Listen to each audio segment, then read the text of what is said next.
여러분 안녕하십니까? 말씀으로 하루를 여는 천수답의 새벽 묵상. 오늘은 아버지의 침묵이라는 제목으로 민수기 30장을 묵상합니다. 침묵은 동의로 간주되었습니다. 여인들이 서원을 할 때 부모나 남편에게 독립되어 있지 않는 한 그녀의 보호자의 동의를 받아야만 했습니다. 그러나 부녀의 서원에도 보호자가 아무 대꾸도 하지 않고 침묵했다면 그것을 동의한 것으로 인정하였지요. 민수기 30장 14절에 그의 남편이 여러 날이 지나도록 말이 없으면 아내의 서원과 스스로 한 결심을 지키게 하는 것이니 이는 그가 그것을 들을 때에 그의 아내에게 아무 말도 하지 아니하였으므로 지키게 됨이니라. 그러나 그의 남편이 들은 지 얼마 후에 그것을 무효하게 하면 그가 아내의 죄를 담당할 것이니라. 아버지나 남편이 여인들의 서원에 대하여 가부를 결정할 수 있었던 것은 그들이 고대에는 보정인이었기 때문이지요. 서원에 대한 권리도 가졌고 또한 책임도 함께 가졌었습니다. 때때로 자녀들이 스스로의 마음에 감동을 받거나 결심이 생겨 하나님 앞에 서원할 때가 종종 있습니다. 그때 부모가 옆에서 듣고 있다가 서원을 저지할 수 있었지요. 너무 무리한 서원을 하거나 성급하게 서원을 했다고 판단되면 부모는 그것을 막을 수 있는 권한이 있었습니다. 그러나 당시에 침묵을 했다면 서원은 정상적으로 이루어진 것으로 간주되고 부모도 동의한 것으로 봤지요. 서원은 반드시 지켜져야만 했습니다. 배우자나 자녀들의 선택에 대한 부모의 침묵은 동조요 묵인입니다. 우리가 자녀들의 선택을 막을 수 없을지 모르지만 반드시 자신의 의견을 표명하고 침묵하지 말아야 합니다. 침묵하면 그것을 동의하는 것으로 간주하기 때문이지요.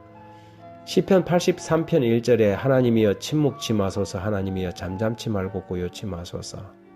시편 기자 중 하나인 아삽은 원수들의 공격이 일어나고 맹렬한 폭풍우가 몰아치자 하나님이여 잠잠치 말고 고요치 마소서라고 기도했습니다. 하나님의 침묵, 아버지의 고요함 때문에 때때로 고통 가운데 있는 이들에게는 큰 시험이 됩니다. 왜 하나님은 지금 침묵하는 것일까? 왜 하나님은 우리의 고난 가운데 우리를 버려두시는 것일까? 내가 지금 벌을 받고 있는 것일까? 이런 생각들이 고난 가운데 있는 이들에게 더 큰 아픔이 될 수 있지요. 세상에 어떤 침묵보다 더 무거운 침묵이 있었다면 아들이 십자가에 달리셨을 때 하나님의 침묵이었습니다. 그래서 예수께서도 그 깊은 하나님의 침묵 가운데서 고통을 당하셨습니다. 시대소망 754페이지에 이렇게 기록되어 있습니다. 그때 예수께서 크게 소리질러 가라사대 엘리 엘리 라마 사박다니 나의 하나님 어찌하여 나를 버리셨나이까 라고 하셨다. 구주의 주위에 짙은 어둠이 머물러 있을 때 많은 사람은 다음과 같이 부르짖었다. 천벌이 그에게 내리고 있다. 그가 하나님의 아들이라고 주장했기 때문에 하나님의 분노의 화살이 그를 공격하고 있다. 그분을 믿는 많은 사람이 그분의 절망적인 부르짖음을 들었다. 사람들이 우리가 당하는 고난을 천벌이라고 해석하고 하나님의 침묵이 깊어질 때 우리의 믿음은 흔들릴 수 있습니다. 하나님이 우리의 고난에 동의하시는 것일까? 우리의 아픔을 외면하시는 것일까? 하지만 십자가 사건에서 아버지보다 더 아픈 분은 없었습니다. 아들의 고통이 아버지의 고통이었지요. 아버지의 침묵은 인류를 구원하시고자 감내하신 침묵이었습니다. 성자께서 자원하셨고 성부께서 동의하신 것이었습니다. 그때 내가 말하기를 내가 왔나이다 나를 가리켜 기록한 것이 두루마리 책에 있나이다고 말씀하신 예수께서는 고통 가운데서도 아버지의 침묵을 이해하고 계셨습니다. 그리고 아버지께 그의 모든 것을 의탁하였지요.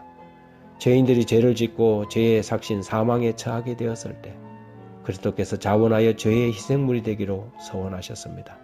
어떤 부모가 독생자가 하찮은 죄인들을 위한 희생이 되겠다는 것에 동의하겠습니까? 그러나 하나님은 침묵하셨습니다.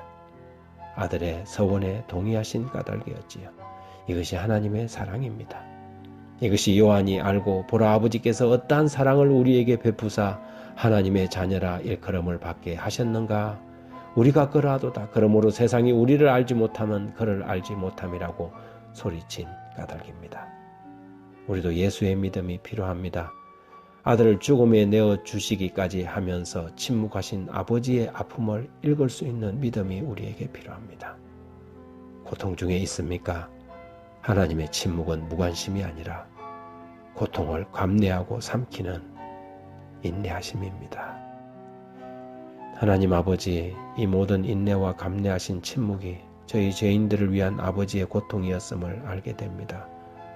조금만 힘들어도 못 살겠다고 아우성치고 원망하는 저희를 생각하면 너무 한심하고 안타깝습니다. 저희에게 예수의 믿음을 주셔서 절망의 골짜기에서라도 아버지의 고통을 볼 수 있는 믿음 되게 해주십시오. 예수의 고난에 동참하는 그런 신앙인이 되게 이 아침 예수 그리스도의 이름으로 기도합니다.